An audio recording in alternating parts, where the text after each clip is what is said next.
Hi, my name is Marsha Skrypuch, and I'm a children's author. One of the books that I wrote is called Enough. It's a picture book, and it's set in Ukraine. It's set in the past, actually in 1933, which seems to be a very long time ago.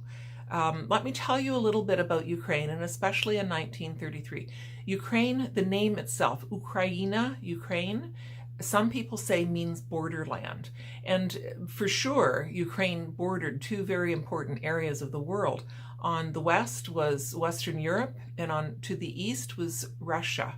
And so it was always a question of whether Ukraine was part of the west or part of the east.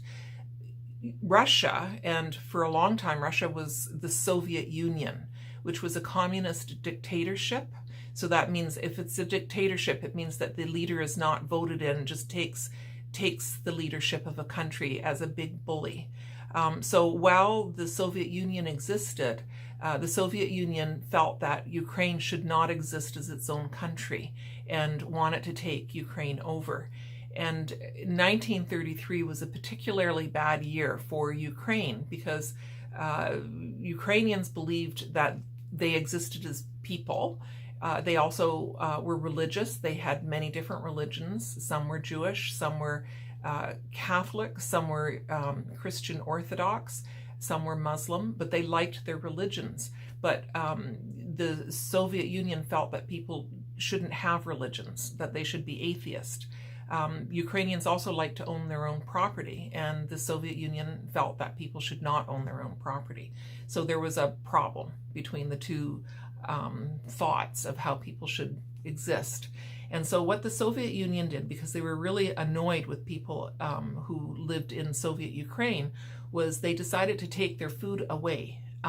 This sounds pretty drastic, but what they did was they put soldiers all the way around the territory of Ukraine. And then they took away the food. They took away the grain that had been growing there, but they even took loaves of bread out of the ovens as they were cooking. And basically it became a criminal act to be caught, even holding a couple sheaves of wheat. And so because of this, millions of people died in Ukraine. And this was actually what the Soviet Union wanted, because they wanted the land, but they didn't want the people. And then, so after millions died, they tried repopulating the area with people who believed their own ideology of communism. And then they said that this famine, the starvation, never happened. Now, that starvation is called Holodomor. Holodomor. So holod means hunger, mor means death. So death by hunger. Well, that's what I wrote a picture book about. You'd think that that's a pretty big topic, but I just decided that I wanted to concentrate on what it would be like for one girl and her father to live during this time and whether there is any way that they could fight back. So I wrote about Marusia and her father and how they tricked the dictator into thinking that everyone in their village was dead, but really they were alive and they had hidden their food on him. And so you can see on here that there's this stork and there's this little girl and she's on the back of the stork. And this picture shows her actually flying to Canada, to a land of plenty, to pick up some grain to take back to her village. Now, of course, that didn't happen, but it represents something that happened because during the Holodomor, people in Canada tried to send food to Ukraine, but Stalin, the dictator, just sold it. So he didn't give it to the people who were starving because he actually wanted them to starve. But there's also this old folk tale.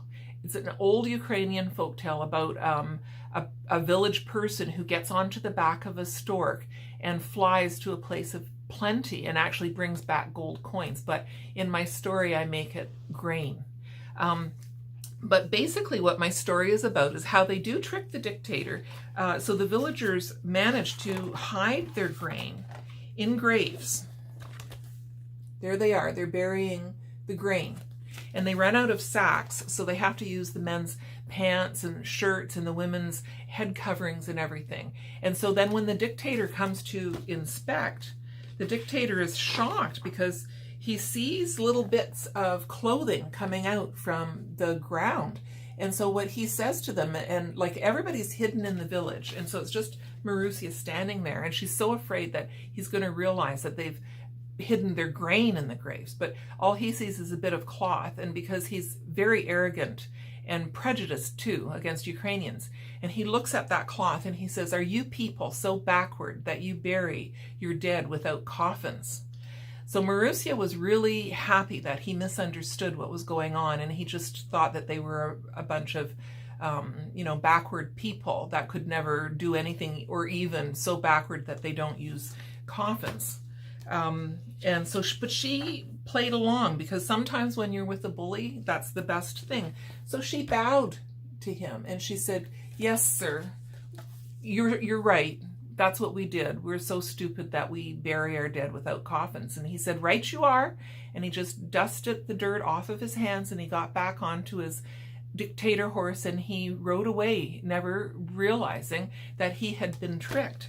And after he left, everybody came out of their hiding places, and they were very, very happy because they had tricked the dictator, and that one village was able to have grain to eat. Now, that didn't happen, but there were a couple villages that people did survive in, and the way that they were able to survive was by taking things and selling them, like so a wedding ring. Maybe their mother died or their father died, and they took the wedding ring and they would take it into the city and they would sell that, and that would bring them enough food to buy a little bit of grain to survive. But when this book came out, it got a lot of people very angry, because this was a historical event that was supposed to have been successfully hidden. It hadn't been written about. People said it didn't happen. And here I was making fun of someone as important as Stalin, who was he was a dictator. He was as notorious as Hitler. He had killed as many people as Hitler. And here I was making fun of him. And so people actually threatened to kill me. I got letters in the mail. I got threatening phone calls. People saying that they were going to kill me because I did such an insulting thing. So whenever I was in public doing a public event with this picture book, Enough, I had to have police with me.